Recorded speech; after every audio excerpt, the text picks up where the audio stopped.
Hi, Weirdos. Welcome back to Keep It Weird, the podcast for all things strange and unusual, creepy and cringy, graphic and gruesome, yet always a little silly. A few times a month, we get together and chat about something weird, and this week is no exception. Today, we'll be venturing into history. Ancient history and not so ancient history as we examine a few discoveries that were confusing and horrifying, but over time we've learned a lot about each of them, and with time comes knowledge, and with knowledge comes understanding, and with understanding we overcome our fears. Most of the time. So join us as we discuss mummies, mysteries, and mermaids. My name is Ashley, and this is my beautiful best friend and co-host Lauren. Hello, weirdos. What an intro. Yeah. It's our faces. You can actually see us this time. How funny would it be, though, if we did that, and then, we get done recording, and it's like, oh, by the way, you only have audio It again. was only audio once again, and only will be for the rest of your life. But, you know what? That's fine. I actually wore the same shirt that I wore last time we recorded, because I was like, maybe it'll be seen this time. It's not even anything crazy, just a little sheer moment. You know, we're here for it. We're here for it. We like it. Hi. Are you ready for the eclipse on Monday? Oh my gosh, I'm so excited.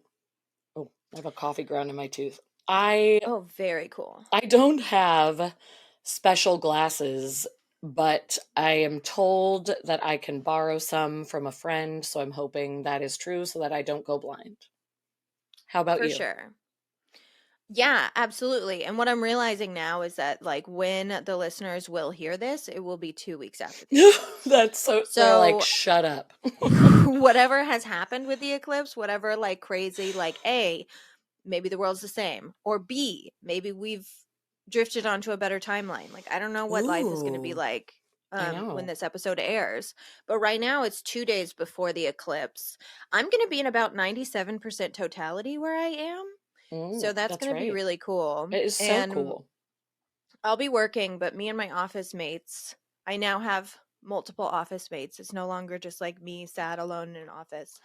We ordered some special glasses that are going to get here before. So you'll be able to pop out and experience the eclipse. Yeah. Yeah, we've already said no meetings between noon and 2. We are going for it. Yeah, I saw that Illinois is going to have a great view of it, so that is very exciting. Well, Carbondale, where I went to college, is in the path of totality.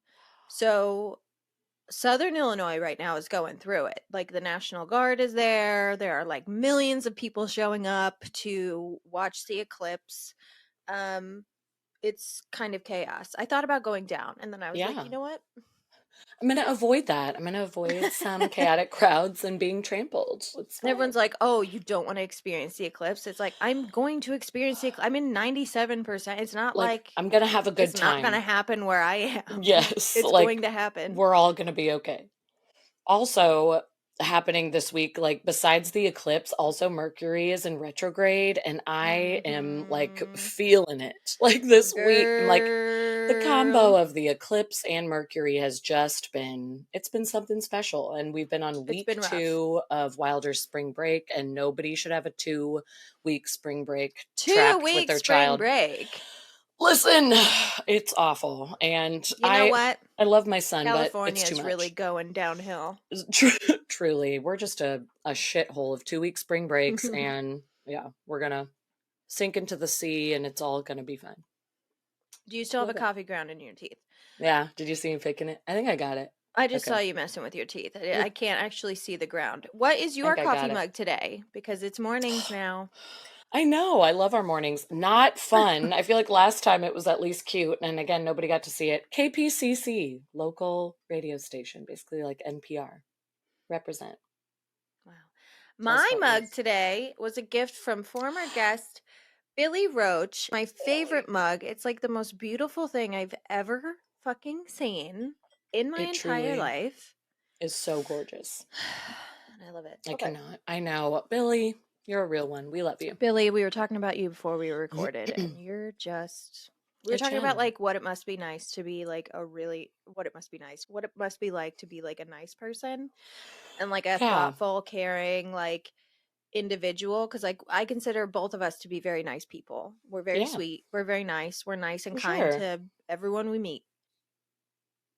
End. But end of that. The Yeah, end. like we can be polite, we can be nice, like we're not going to be aggressive, like off-putting people, but we're not like nice. Like Billy Mm-mm. just a good, wonderful human being. Yeah. Really thinks of others, puts people before himself at all times. I'm like, "Oh, I'm Oh not man, I wish I not put my good. I wish I put another person before me. I'm But I selfish as don't. hell." And Anyway. that's life, baby. Sorry about it.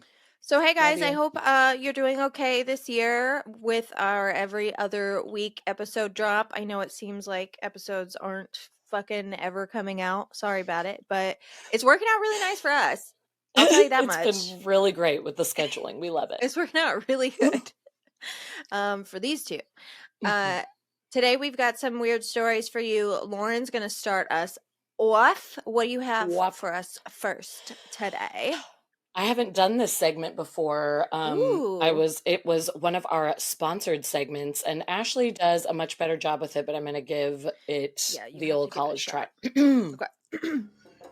Strolling through the luxurious Japanese hillsides and swimming blissfully through the sparkling ocean waters. Let's explore through the riches and mysteries from years past as we dive deep into ancient artifacts with Addie Addie Rife. Rife.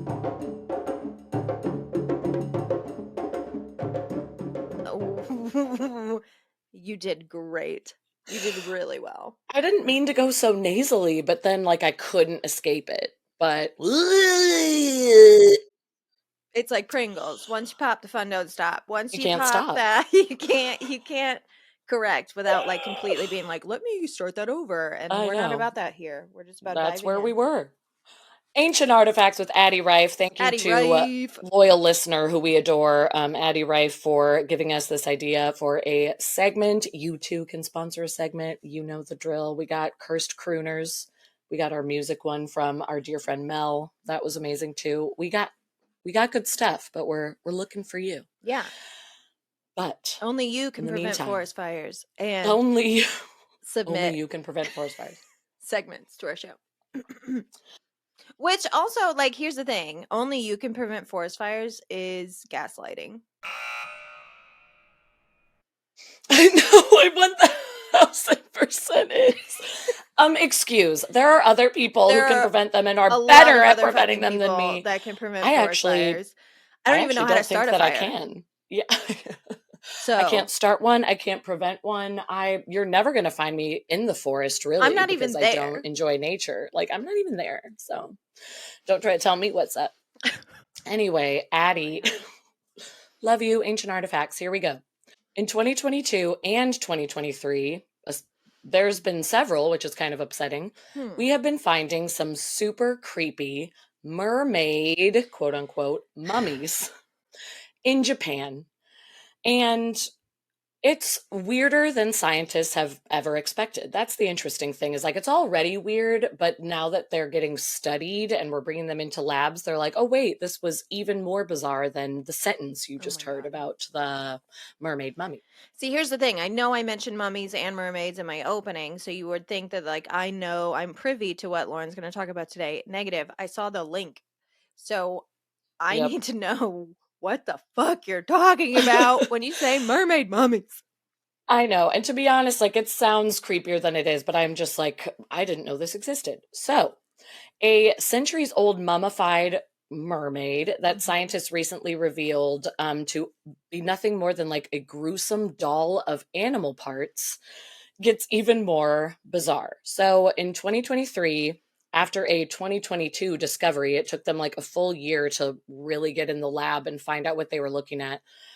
Researchers discovered that this mermaid, which was about 10 inches long, lying inside a sealed wooden box within a Japanese temple Hmm. located in Okayama.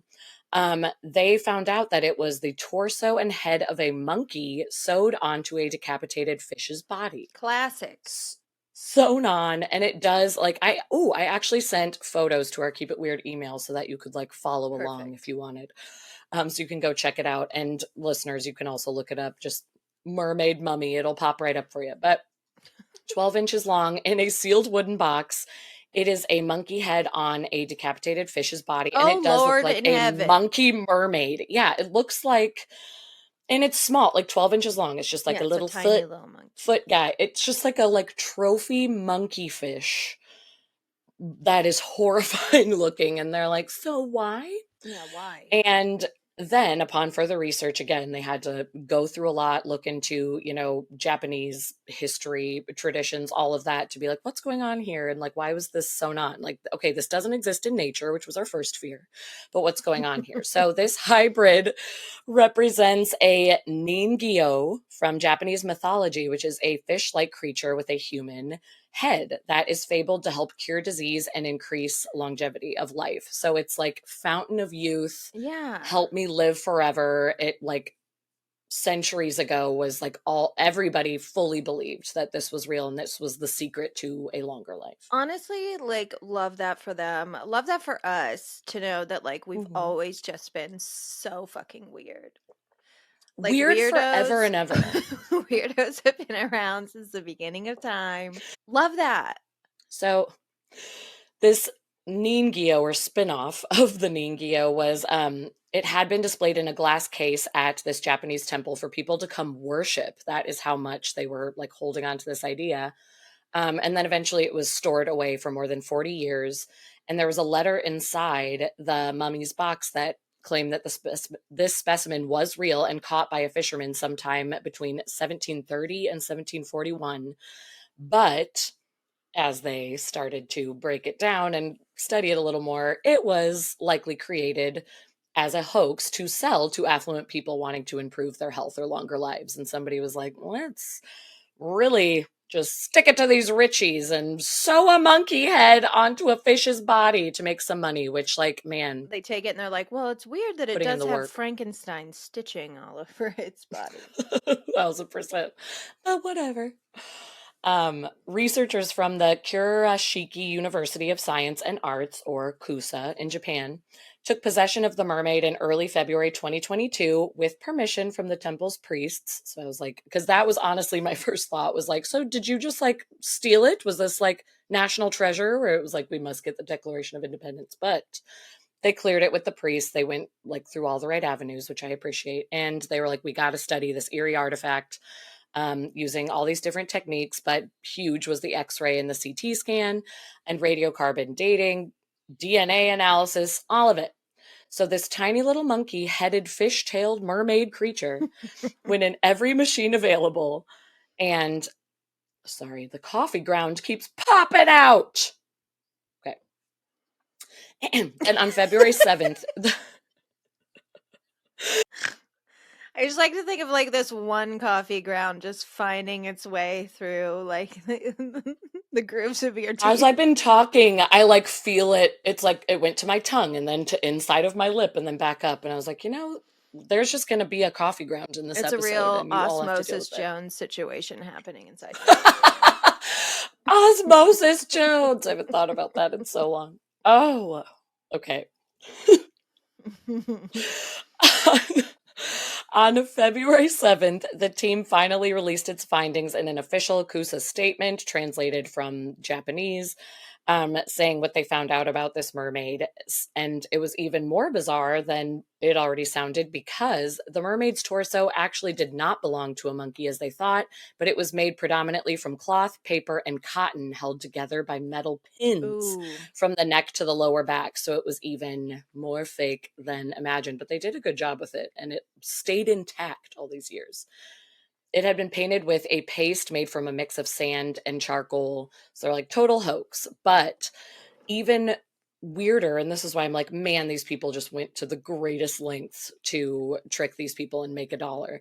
The torso was covered in components stripped from other animals. There was mammal hair that they couldn't quite get like an official DNA answer from, but it was like mammal hair. Fish skin, likely from a pufferfish, were on the arms, shoulders, necks, and cheeks. The jaw and teeth were taken from a predatory fish, and its claws were made from keratin, meaning they likely came from a real animal of some sort. And the lower half of the mermaid came from a fish. They think a croaker, which is a ray-finned fish that makes a croaking sound with its bladder. Casual. No, thank you. And it's known for its buoyancy, which I guess is like what kept it afloat when people discovered this Okay, creature that had all just been chucked fish into are the known ocean. for their buoyancy. I know. So I was like, get out of here. But apparently this fish specifically, I don't know. But I was like, This fish man, they was took the really good in time. water. They like know how to swim, which is It's crazy. for fish. The researchers were not able to identify any complete DNA. It was all theoretical. And, again, they were just doing the research they could. And it was like, it kind of looks like this fish, blah, blah, blah. But the radiocarbon dating of the scales indicated that they could go back as far as the early 1800s, so slightly later than what was originally quoted in this Japanese temple, but not as ancient of an artifact as we wanted to believe. We thought it was more ancient. But this new analysis suggests that the mermaid was created to trick people into believing the Ningyo, as I was saying, and the healing abilities were real. But it shows that like counterfeit creatures, like people will spare no expense or any amount of time. And then Nothing's the changed. most upsetting part, I'm like, nothing has changed, first of all. But even weirder, the part that I did not like was there are 14 other of these mermaids that have been discovered in Japan, and they all just get like uglier and creepier and terrible. And again, there are pictures online. A lot of them are these like horrified, hollowed out monkey faces, but attached to fucking fish. All kinds of different things. It's not always just like a fish tail and a monkey torso, or what is believed to look like that. Like there's like weird like bird talons like attached to some of them. It's all terrible, and I could not look at the photos for very long. But as recently as late last year, October of 2023, another one was found to add to the collection, and it was brought back to the U.S. from Japan more than 100 years ago, but has been just like chilling in Ohio in a museum. And it is a mix of fish, monkey, and lizard parts. And it truly is like Frankenstein's monster in a creepy little 11.5-inch creature. And this one is being called the Fiji Mermaid because it looks closer to the one that P.T. Barnum brought over in the 1840s. And so a lot of people were like, oh, okay, so wait a minute. Did P.T. Barnum trick us too? And it's like, P.T. Barnum would never. That's what we've all been trying to say. Like, none of his stuff was real. He was a trickster. No, but it's just funny that it's like shock and awe. Like, wait, was the Fiji mermaid fake? Because this is a hoax. Magic isn't real? So, I know. So, P.T. Barnum, we are revealing for the very first time here on Keep It Weird that you may have lied. You might have tricked us. You heard it here first. And we never saw it coming. We didn't see it. But we found Fiji Mermaid's twin at the end of last year. And this one, again, is like creepy as hell. It was in the Clark County Historical Society in Springfield, Ohio for a very long time. And documents were supplied to the society saying like, this is from the early 1800s. This is the Fiji Mermaid, like all official. And of course, as we are continuing to scan these things, they are just little Frankenstein monster animals, and they're creepy as hell, but they're floating around, and I don't think it's the last of them. Japan, you got a lot of weird little mummy trophies swimming in your oceans. No, I don't think this is the last we're going to see of these weird mummy mermaids. But speaking of I want to see more. Ancient Japan, have you been watching Shogun? No, I need to start it. I am yelled at by all my friends. So good. It is not something that I thought that I would ever be interested in. But I've really been expanding my horizons this year because Joey also had me watch Masters of the Air, which I lovingly refer to as Flyboys. It is Flyboys. I watched that as well. That and was loved it. Incredible. I cried my eyes out. I did like cry. a little baby. I did cry quite a bit. But yeah, Shogun, which Yeah. is on Hulu right now. It's an FX show. Right. It's really, really, really incredible. And I really appreciate their use of, Japanese throughout. Yeah, they're like using the traditions and like they're showing it. Like Yeah. we're seeing I just feel historical. like, Yeah. if that show had been made 10 years ago, all of these Japanese people would be Mm, speaking English. And they would just be yes, like, just play 1000%. along and pretend it's Japanese. And it's like, no, you can just speak Japanese. It's actually No, you should so much speak more Japanese and interesting. we will use our We'll use eyeballs our and read eyes. subtitles because this feels actually more legitimate. No, it's so funny because I saw a million commercials for it and it was one of those things, same as you, where I was like, I don't think this will be the show for me, and that's fine. But now you are like the 8th person to be like, It's great. please watch it, and now I can't wait to. But and also like going to Japan is like A dream. number one on my list for travel, and I hope it happens soon. There's just It's like the most so many cool beautiful things about it. place I've ever seen. I mean, I've never been. Truly. I've just seen And pictures and videos. But.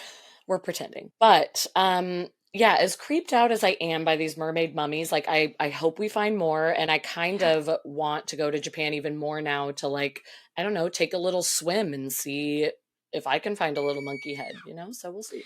What? Just saying. Do you think they're in the ocean? I don't know. What, they might be floating if somebody just chucks it in there to be like, I happened upon it. Oh, okay. They're buoyant, because Yeah, fish, I don't know if you realized, They have some can buoyancy. float, okay. So like it might float by a boat.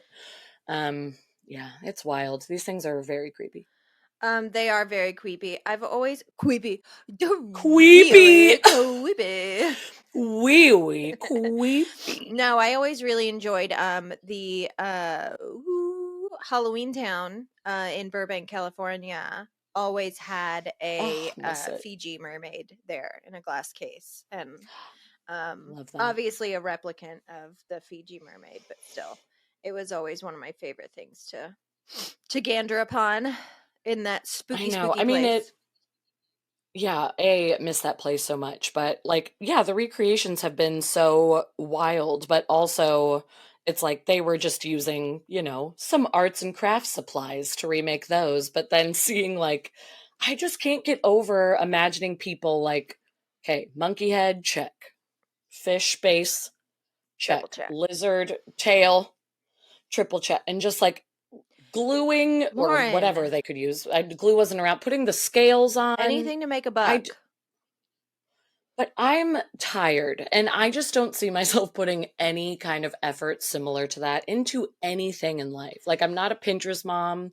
I think this of moms at Wilder's preschool, too, when they're like, I made a sensory bin for my kid, and then we baked cookies and flew off into the sunset. And I'm like, I gave Wilder his tablet and a handful of M&Ms and was like, I'm going to be over here. I'm going to be watching Summer House in my room. I'm going to be watching Summer House with my headphones on over here. Like, let me know. Yeah, but I think that about like influencers. Like anytime I see like their how their kitchen is organized. Like if you saw like my cabinet with my pots and pans, not a rack in sight. It is piled on. They're piled on top of each other. If I take out a pot or a pan, the noise that comes out of my kitchen. Yeah.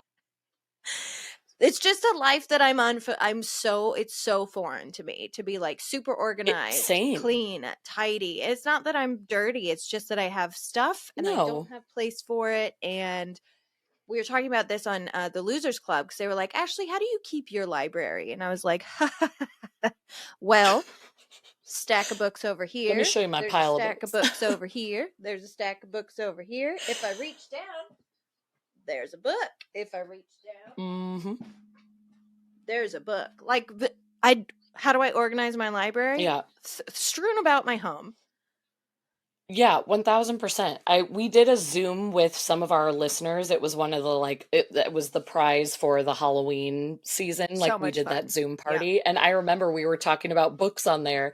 And I just like went to a corner of my room and grabbed a pile of books from under my nightstand. And then I went to my dresser and grabbed some more. And I was just watching you all on the Zoom call like, what? And like, same thing. I was like, yeah, this is my library. There's a little over here, Little little over over there. there. We do have a bookshelf in the living room, but it's like some are stacked nicely. And then there's books just sitting on top of those Correct. books also. And then Wilder's bookshelf in his room is the same. Like kids' books, they are not What are you going to like organize spared. them? They are also a disaster. I know. Listen. But this is why we are friends, Yeah. and I just like we can get off this topic, but I'm like It's the chaos. I so felt seen by the pots and pans thing because I've never seen any of my, even my like close friends' houses look the same as my pots and pans. They all have the organizers, and I was like, am I the only chaotic person? No. So thank you for also having You're a so mountain welcome. of pots and pans. And I know all it takes is buying a rack. Like, it's not a lot of work. Correct. You just buy a rack, N- and then you put the pots and pans on the rack, and now you have a rack of pots and pans. I know, of the things that we're too lazy to do, that one's probably the easiest. It's like the easiest fix. But I'm not going to attach scales to a monkeyfish lizard. Okay? That's all I was trying to say. Don't have the time. Yeah. I am more likely to attach scales to a monkeyfish than I am to organize my pots and pans. TBH. That is hilarious. And that I actually could see that for you because you're crafty. So I could see you being like, well, it's an art project. It is an art So I'm going to project. attach the scales Speaking and do of some sewing. art projects, I can't find my tooth anywhere. My crazy wolf tooth. Remember my crazy tooth? Oh, I was not. Okay, yes. Wait, that's sad. I know I have it. I didn't throw it away. It's somewhere in this house. I just have to find it because I decided finally what I bought this tiny little shelf. It didn't look like it was tiny. It looked like it was a normal size shelf, and it was like a miniature shelf, and I was like, guys, come on. Like I get it. Like I should have read the dimensions. Like for sure. Like it's on me. Like I get it's on me, but at the same time, who is this for? Please. So it's this tiny shelf. Girl, please. And I was like, what could I possibly do with this tiny shelf? And then I thought of my gnarly wolf tooth. And I was like, oh, a place to display my gnarly wolf tooth. And I bought some like rose gold paint. So I was going to paint the tooth like rose gold and put it in a little glass jar and put it on this tiny shelf. And I can't fucking find it. So that's life. Anyways, it's very sad. You're gonna find I'll find it. It's okay. Wolf tooth is. It didn't grow feet and walk away, or did it? Well, or did it lizard feet? Okay. I have a new segment today. What a joy! We love it. This segment is called America the Beautiful, and I wrote a song for it. I'm so excited. I'm gonna need you to be patriotic though while I sing. America, America, you've got some messed up history.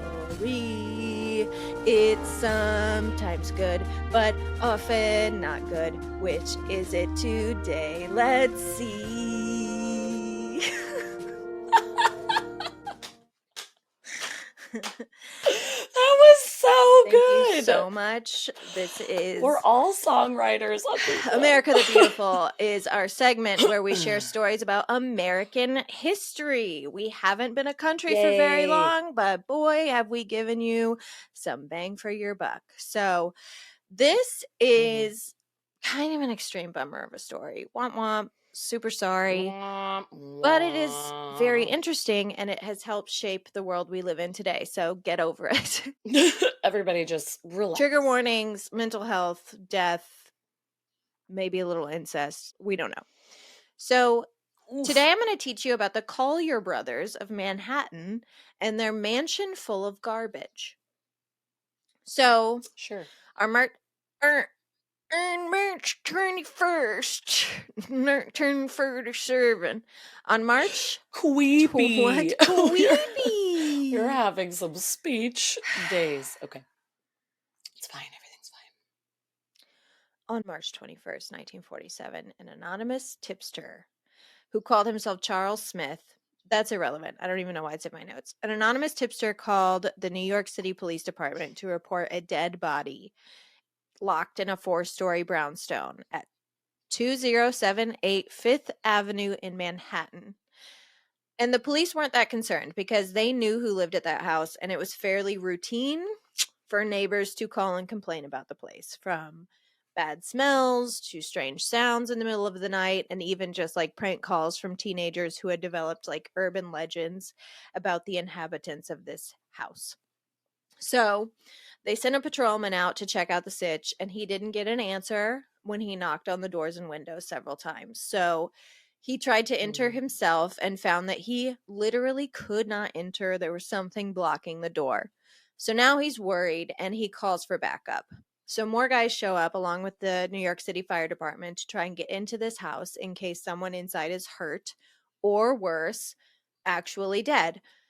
So the firefighters ended up having to break through like iron bars covering the windows and then break apart boards that were sealing the windows from the inside. And they couldn't get in Jeez. after that either, even after they broke through all of that, because they realized the place was stacked floor to ceiling with stuff, junk, garbage, Oh. things. So slowly, piece by piece, the responders remove old books, cardboard boxes, newspapers, car parts, musical instruments, furniture, scrap metal, knickknacks, everything. And pretty soon, there's a giant pile of trash on Fifth Avenue, and they have to call for more backup to just like control the crowd that's forming around. That's like, Yeah, what's I'm sure. happening? Everyone's like, What excuse is going on? why? W- It took 5 hours of struggling just to get into the building, and they had to enter through a second story window to do so. And one patrolman was able to fit through, and among the stacks and stacks of garbage, he eventually found the decomposing body of a man named Homer Collyer, dressed in a tattered old bathrobe. Oof. Again, Oh. the police knew these guys, so they knew Homer had a brother named Langley, and they assumed that it was Langley that had made the call about the dead body and that Yeah. he was now hiding in the place or somewhere else. But after an entire day and night of searching, they couldn't find him in the house, so they figured he wasn't there. On April 8th, 2.5 weeks later, after removing 140 tons of accumulated Tons? trash, tons of 104. That is so trash, much. Oh my God. sanitation workers discovered the decomposed body of Langley Collyer as well, hidden in a small tunnel of garbage in the Mm, home. 2 weeks later, his body was Two discovered. Oh. weeks later, they discovered his body. He was only 10 feet away from where the body of his brother had been discovered. But But there there was were so much stuff. 140 tons. I cannot get over, like, when you said the word tons, I don't know, like, obviously you weren't going to just say 140 pounds. I'm like, that's like what I weigh. But I'm like, when you said tons, I was just like, that really put it in perspective of holy shit. That Floor to is so much ceiling, trash. every room. So Langley was found only 10 feet away from where they found his brother. Wow. And by the time they found him, most of his body had been eaten by rats. So sorry I'm about that. so upset. I'm so upset. It's like when they find the dead cats on Hoarders. That's exactly Except what it's it's like. Except it's humans. humans. It's So humans. Homer, the first brother found, had only been dead. They imagined 10 to 12 hours from when they found him. So he was the first guy found on the first day. He had been dead for like 10 to 12 hours. He died of starvation. Oh, The medical examiner determined Langley had probably died somewhere around March 9th, approximately 2 weeks earlier than that, 2 weeks earlier than the first day the police showed up to investigate. And his cause of death was asphyxiation, and they assumed that he had been crushed while crawling through one of the tunnels of garbage. jeez. So the Collyer brothers are known as America's first hoarders. I was gonna say, this is just the worst episode of Hoarders I have Yeah. ever heard. I'm sure that they were not the first people in this country with a hoarding disorder, but they're the most infamous, and they introduced the affliction to the wider world around them. So people had Yeah, not even heard heard of of this this. before. They couldn't Right. fathom why someone would do this to their home and do this to No, themselves. keep all that stuff. Because you're saying one of the brothers may have died from starvation. That just makes me think, like, did he just get stuck between his stuff and couldn't find a way out to get to food? Like, I just wonder. It's even more sad than that, actually. Okay, So, well, I'm sorry. I will just let you continue, sadly. well, who were these guys? How could they afford a 4-story brownstone in New York Right. City? Why would they live in all this garbage? What's going on? So, here's who they were. This is very interesting stuff. Homer was born in 1881, and Langley was born 4 years later in 1885. The brownstone was purchased by their father, Dr. Herman Livingston Collyer, in 1909. He was a gynecologist who worked at the famous Bellevue Hospital. And he was also extremely eccentric. Like, he was known in the neighborhood and around the city for being like kind of weird. Like, for example, he would take a canoe to work. He would take a canoe Oh, to the East cool. River, canoe down the East River, and then carry the canoe all over Manhattan as he like went to his office. Wow, what? Okay. I So mean, he was just kind of a you're weird making guy. life fun. Yeah, keep it quirky. He ended up marrying his first cousin, Susie Gage Frost Collier, in 1880. Well, I mean, nobody stood a chance in this listen, family. All right. now we know. Maybe we didn't know as much then about marrying our first cousins, but now we know. So he married his first cousin. She was a direct descendant of Robert Livingston, who was one of the original 5 draftees of the Declaration of Independence. Yeah. Whoa. And in fact, That's Homer and exciting. Langley claimed they could actually trace their lineage all the way back to the Pilgrim settlement at Plymouth. So old, Whoa. old, old money, Yeah. first Old Americans. money to the like the oldest Yeah. of money. And their parents, more than likely, weren't the only instance of incest. Um, Well, so sure. a lot of people, there were a lot of rumors, and a lot of people had suspicions about the boys' relationship with their mother. It was just like a really Oh. weird situation. Like, after their father left, they stayed with their mom. But this was like, they were like grown men. They were like 20, in their 20s, and they stayed with their Okay. mom, never married, never dated. Would like be seen taking their mom out, like almost like they were dating. Like, that's like the only Oh, person they were ever seen with. I don't like it. And then, so she died in 1929. And that's when things really started to kind of go downhill, mental health wise and physical health wise. So she died in 1929. And right after that was the stock market crash that kicked off the Great Depression. So Hmm. in these boys' minds, like, the two were connected, and they just felt like kind of the world was ending. Like, they were omens of Yeah. impending doom. And they just started getting more and more like, they wouldn't go out in the world. They Their neighborhood was changing a little bit. It was becoming a little bit more of an urban neighborhood, and they had a couple break-ins, so they just started getting more and more like nervous and Paranoid. scared and Yeah. paranoid of break-ins, and which is why they like boarded up their windows, and Right. they just kind of stopped leaving. And the thing Wow. is, so before their mom died and everything, they were intelligent, social people. They both went to Columbia University. Homer had a law degree. Man. Langley studied Wow. engineering and chemistry. And Langley was also an accomplished concert pianist who performed at Carnegie Hall. So, like, they were like Oh my God. kind of like They were successful doing so people. well, which that makes me even more sad. Not that like I can't be sad about any person, but just that Yeah. like the what a bright future they had ahead of themselves. But again, it feels like they weren't like fully given a Yeah, I chance don't with think they some were of their working home with, life things. yeah, Like, the yeah, full weren't deck working of with a lot. cards. Mm-mm. For 4 years after her death, the brothers were still seen out occasionally for social events and work. But in 1933, Homer had some hemorrhaging behind his eyes, and he ended up going blind.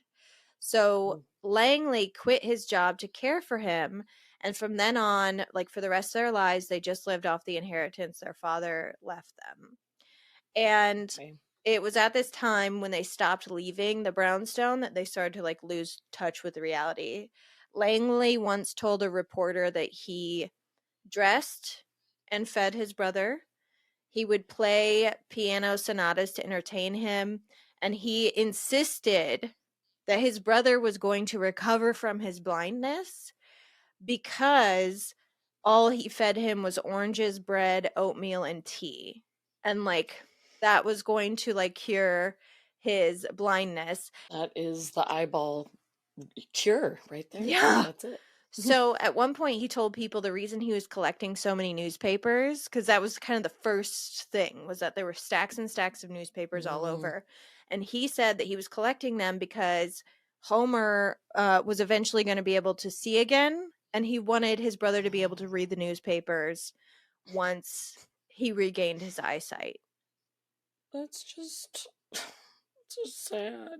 It's so I just want to sad. cry.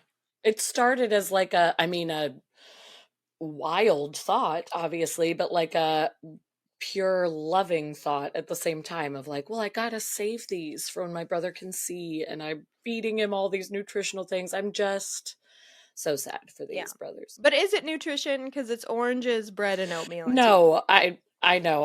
I'm saying like he in his head, his he was head, he thinking was like, feeding oh, him. I'm like giving him health. This is the cure for eyeballs, which no one has said ever. But well, and that's the thing. Never leaving the house, eating this diet of not a lot, no not a protein whole to be lot. seen. Nope. Homer's health then started to decline even more, and he developed Wow. rheumatism that paralyzed him from the waist down. Jeez, oh man. So at this point, the junk had piled up enough in the house that both men were living in nests that they created. So, like, Homer Nests. had a nest over here, and Langley had a nest over here, and they would travel through like tunnels. Well, actually, Homer didn't. He just lived in his nest, and Langley would Well, because he travel couldn't through the move. tunnels, and he couldn't move. He was paralyzed and blind. So, Langley would travel through these tunnels of junk to bring food to his brother who lived in a nest. Isn't this just like what? What is going on? Like, what? And how have I never heard of this? I like thank you for bringing this to me because I like mind blown. What? This is so disturbing and sad and crazy. so crazy. The starvation makes more sense now, and you were so right that it is more depressing than I ever knew. Yeah. So Langley would like leave the house at night only, and he would walk around the city. He would collect food and trash, more trash for the house. He would just collect all this stuff to bring back to build their little nests in their home, and whatever food he found, and he would bring it back to the house. So what we know of their life, obviously we didn't know their day to day, but their telephone was disconnected in 1937. Their water and electricity were turned off in 1938. They just stopped paying the bills. So we know Langley would fetch water from a pump in a nearby park. And what we can only assume is that they would use random places in their home for bathroom purposes, like hoarders do, where it's like, this is my bathroom corner with all I'm my just gonna excrement. pee on this. Yeah, I'm gonna pee and poop in this like bowl from my kitchen or on this newspaper pile. So that's how these men Deep died. breaths, everyone. Yeah. They didn't get treatment Wow. for their mental health disorders. And I mean, at the time, we didn't even know what hoarding was really. I was gonna say it was foreign to everybody, so no one would know even what to Well, do. and they didn't have like friends, family coming over to be like, hey, do you guys think maybe it's getting out of control?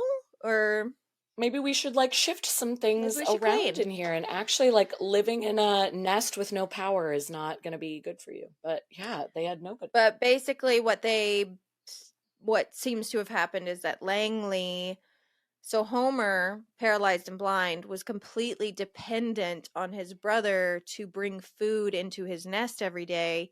And one day, Langley was crushed by the trash and junk, and he asphyxiated and died. And then Homer just starved to death because he So nobody had brought him anything.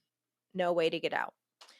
To this day, firefighters and police officers in New York City still sometimes refer to any building or place of residence that is so filled with trash and debris that it's dangerous as a Collier's mansion. So if they come over Ooh. the walkie and they say we have a Collier's mansion, that means it's a hoarder situation. And a small park was built on the corner right next to their brownstone that still exists today called Collyer Brothers Park. So they have a park Okay. dedicated to them. That's something more positive than just saying, like, you get to be the name of what police say for trash. Like, I'm glad there's a park involved. Yeah. I just feel so bad. Like, You're okay, the a trash park, it's fine. man. You're the You're the trash trash boys. boys. You like trash. Yeah, I know, no, but like people do honor them as like, obviously their story is like horrible and sad, but it helped modern psychiatry. Like after this discovery of this sure. home and the way these men were living, and unfortunately the way these men died, studies were performed for many years to better understand the nature of hoarding, obsessive compulsive Right, disorder, and then the social isolation that comes along with that disorder. And because of them and the studies that became of the situation, more beneficial treatments were developed to help countless others who in the future would suffer from the same afflictions. So it's actually right. very sad, It's but good they brought very cool that brought they brought awareness. awareness to something so horrific. And you know what's funny? I actually Googled, because so many people will be like, "Oh, I'm a hoarder. I collect so many blah blah blah," and it's like, You're you're not not though. Like, though. I see why you said that because we don't like have a better Yeah, term for it, but it's like, no. no, you're not. Like, I wanted to see like what's the point that you become a hoarder, because obviously Right. there's people with like messy houses and whatever, and like, but what is the point where you become where it gets to hoarder? And this is interesting. Mm-hmm.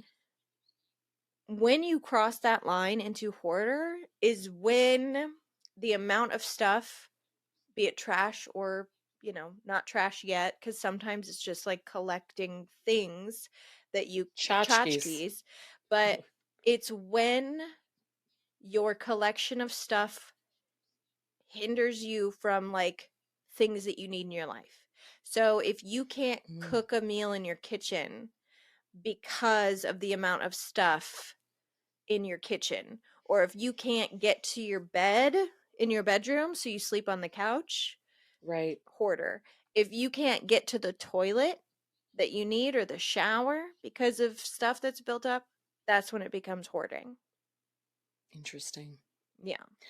Okay, and this interesting again, I was just about to be like, "Ooh, this is interesting," after I just said that. So interesting, interesting. I would not call her a hoarder, and I feel like I've now been to her new apartment and it was totally clean, so maybe she was just going through something. But I had a friend who used to live in LA. She lives up north now. Um, her apartment in LA, every time I would go over there, like all of her bedding would be on the couch, like all the blankets and pillows. And the first couple of times I was just like, oh, maybe she fell asleep on the couch or whatever. Like she lives alone, she can do I whatever she love wants. sleeping on the couch. Go on. Yeah, I'm like, same. So, like, originally I was just like, okay, cool. But then every time I went over there, it felt like more stuff was appearing in the living room. Like it was looking more like a bedroom. Like, oh, all the essentials are like out here now. And then she eventually got a dog, and I started becoming the dog sitter for this dog. So then I was going over there more often. And like every time I went over there, like, especially when she was out of town and I'm like sitting there with the dog and like staying overnight and stuff, it was like I was getting more of a peek inside. And I realized that her bedroom was just like cut, like her bed, it was not sleepable. Like Yeah. there was just stuff stacked on it, like almost to the ceiling. The closet, like stuff was exploding out of it, which is why like clothes and other things were on the bed. Boxes were surrounding the bed. Like you couldn't even really get in her room, period. And then like her laundry area was the same. Like I don't think she could use her washer or dryer because of the stacks of things. So the only clear areas were like kitchen, bathroom, dining room actually wasn't really accessible either because of books. It was like stacks of books. So I was like, huh. Like I started to be like, will I have to say something? But then again, now I feel like she's like has it all together and is good. So I'm like, I wonder if you can be a hoarder and then like have a breakthrough mentally and like overcome it. I always assumed you had to have like intervention, but Possibly. I do think that removing yourself from that situation, because it almost does seem, because I've seen episodes of Hoarders. I had a friend growing up whose parents were, now I know, like now I can look back and be like, oh, that's what was happening. They were hoarders, didn't know and at the time. that's why they couldn't park in their garage because there was so much stuff, and that's why they couldn't cook in their kitchen because there was so much stuff. But like at the Yeah. time, I was just like, it's a mess in here. Right. So I think that it really, especially after reading the Collyer Brothers story, the nesting thing, I think it really does have to do with like almost like a mammalian or a reptilian response of like protect Yeah. myself from the world by surrounding myself so much that I can barely move Mm-hmm. with stuff. I'll be safe Make here in my little spot. my space smaller and smaller to where I'm Mm-hmm. constricted, because it actually helps with my, well, perceive it, like you think it helps with your stress or your anxiety, but really it's like Right. absolutely making it worse. Well, yeah, it's so bad for you, but in your head, it's like, okay, I'm making my safe space and like nobody can get to me and the world is a terrible place. Cause I do feel like that's kind of what it becomes, even if that's not what it starts as, like it's Yeah. some sort of mental health crisis, but then it becomes like the world is bad, the paranoia gets stronger, and you're like, here is my safe space. I will surround myself with things. And it's my little, yeah, it's my little nest, my little temple. But it's yeah, it's wild. That was just like such an interesting thing with my friend that popped into my head where I don't think you could classify her as a full-on hoarder because again, like she's gone on to live a normal life and even when this situation was happening, like she was still leaving the house and doing other things, but I it's just so wild that she did have so much stuff that she could only be on the couch. And I know she was going through like some things at that time. So I wonder if it was like about to turn into something and she was able to overcome it. Yeah. I mean, we It's just still fascinating. to this day don't understand, like we know hoarding is a trauma response to something, but we Yeah. don't really fully understand why hoarding is the result. Like we don't quite understand the psychology behind it.